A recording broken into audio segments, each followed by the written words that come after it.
Good morning, everybody. Hope you've had a wonderful week. Welcome to the Great Adventure with me and Gracie.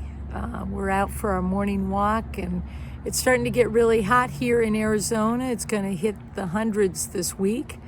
And as you might imagine, there are many pulling trailers and RVs getting out on the road headed up north. So those of you that are in the northern states still experiencing cooler weather, enjoy it for me and Gracie. Gracie got her pup cup cut this past week, so that she's actually looking skinnier and is in cooler coat for the hot months ahead. So anyhow, I want to share with you something that happened to me this past week. I ended up dropping my phone out of my pocket and started looking frantically for it, since it is my connection to the civilized world. And I decided to retrace my steps in my car, and when you know, I drove right over it. Not a good sound to an iPhone owner.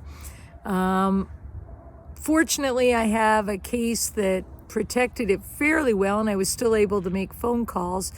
But because the controls on the phone were cattywampus and a big black glob was glowing underneath the surface of the phone, I couldn't always use my controls on the phone, so I had to get a new phone.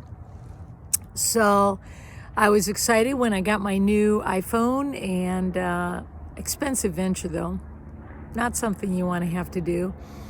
And anyhow, I got it immediately transferred over my data from my other phone, which is fairly simple and straightforward with an iPhone. And about a day later, I was trying Siri, which for those of you who are iPhone owners, you're going to know that Siri is kind of the go-to, butler on the phone. And you can ask Siri for directions, you can ask Siri to call somebody, you can ask Siri to take a note, all sorts of things. If you're an Android owner, you call that person Alexa. So when I called for Siri to do something for me, all I got was this glowing orb, which comes up when you're talking to Siri, but no response. So Siri was not talking to me. Maybe Siri took offense to the fact that I drove over the phone. I have no clue. But I called Apple to get instructions on how to troubleshoot it, and they did. And I was on the phone with Apple for an hour, trying everything they could to get Siri to respond. But alas, Siri was not talking to me. So the last-ditch effort was that they said you'll have to take everything, all the data off the phone, strip it back, to reset it to factory conditions, just like when you got it brand new. And then try to, again, transfer all your data onto the phone, and then we'll see if Siri is working.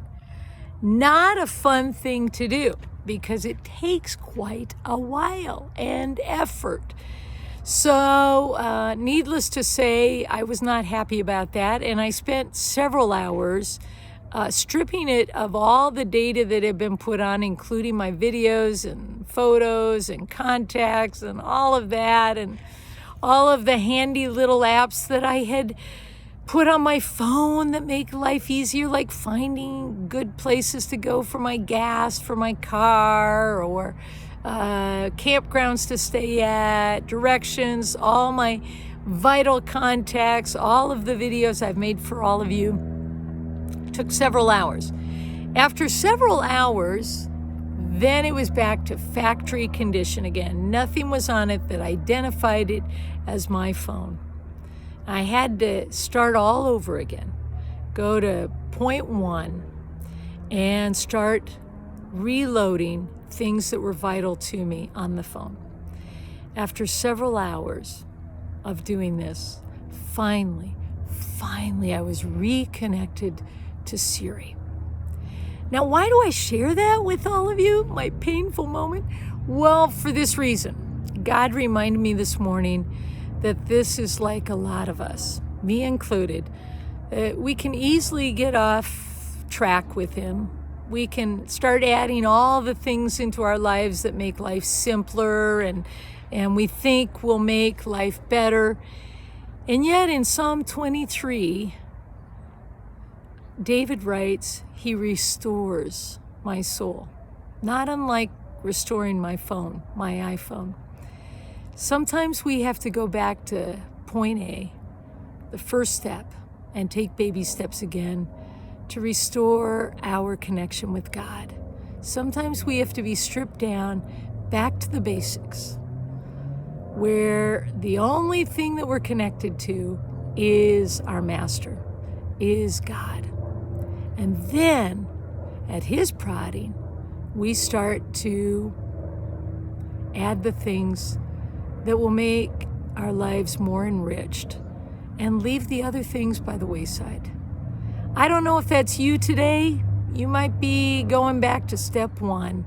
You might be needing to, because at somewhere along the line, you've lost that connection with Father God. If that's you, I encourage you not to waste time, but to strip your life back down to the basics. Go back to step one, and then bring on the things only that God directs you to bring on. Those are the things that will truly enrich your life. I hope you have a blessed day today.